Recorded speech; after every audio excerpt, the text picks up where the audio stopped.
നമസ്കാരം.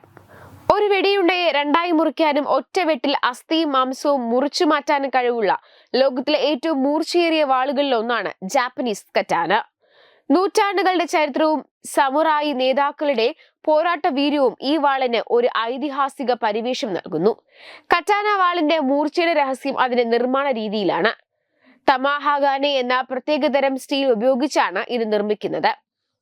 തമാഹഗാനെ സ്റ്റീൽ പല പാളികളായി അടിച്ചു പരത്തി മടക്കി വീണ്ടും കൂട്ടിച്ചേർത്ത് നിർമ്മിക്കുന്ന സങ്കീർണമായ പ്രക്രിയയിലൂടെയാണ് കറ്റാന വാൾ രൂപപ്പെടുന്നത്.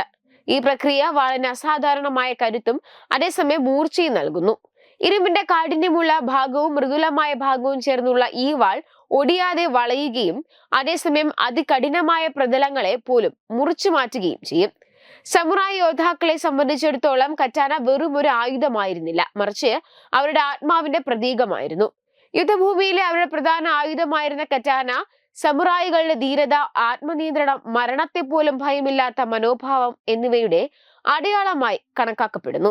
ബുഷിദോ എന്നറിയപ്പെടുന്ന സമുറായികളുടെ നിയമസംഹിതയിൽ വാളിന് വലിയ സ്ഥാനമുണ്ടായിരുന്നു. കറ്റാന വാളിന് ഒരു വെടിയുണ്ടയെ മുറിച്ചു മാറ്റാൻ കഴിയുമെന്നത് പലപ്പോഴും സിനിമകളിലും കഥകളിലും അതിശയോക്തി കലർത്തി അവതരിപ്പിക്കാറുണ്ട്. എന്നാൽ ഇത് അത്ര എളുപ്പമുള്ള കാര്യമല്ല. എന്നിരുന്നാലും ഒരു കഠിനമായ പ്രതലത്തെ അനായാസം മുറിച്ചു മാറ്റാനുള്ള അതിന്റെ ശേഷി ഈ വാളിന്റെ യഥാർത്ഥ ശക്തിക്ക് തെളിവാണ്. ഇന്നും കറ്റാന വാളുകൾ ജപ്പാനിലെ ഒരു സാംസ്കാരിക ചിഹ്നമായി നിലകൊള്ളുന്നു. പരമ്പരാഗത രീതിയിൽ നിർമ്മിക്കുന്ന ഓരോ വാളും കലാപരവും ചരിത്രപരവുമായി മൂല്യം പേറുന്നു. കറ്റാന വാളുകൾ ജപ്പാനിൽ മാത്രമല്ല ലോകമെമ്പാടും വളരെ ജനപ്രിയമാണ്.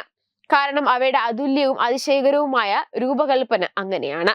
കറ്റാന ഒരു പ്രത്യേക തരത്തിൽ വളഞ്ഞ അഗ്രഭാഗം, ബ്ലേഡിന്റെ മൂർച്ചയോടുകൂടിയ നീളമുള്ള ജാപ്പനീസ് വാളാണ്. സമുറായി യോദ്ധാക്കളുടെ ഐഡന്റിറ്റി ആയിരുന്നു അത്. കറ്റാന അതിന്റെ സമാനതകളില്ലാത്ത മൂർച്ച, ഭാരക്കുറവ് എന്നിവയ്ക്ക് പേരുകേട്ടതാണ്. നൂറ്റാണ്ടുകളായി ഈ വാളുകൾ നിർമ്മിക്കുന്ന രീതി മാറിയിട്ടില്ല. ഇത് നിർമ്മിക്കാൻ ആഴ്ചകൾ എടുക്കുന്നുണ്ട്. എന്തായാലും സോഷ്യൽ മീഡിയയിൽ ഈ വാളാണ് ഇപ്പോൾ ചർച്ച. വെബ് ഡെസ്ക് തത്തുമൈ TV.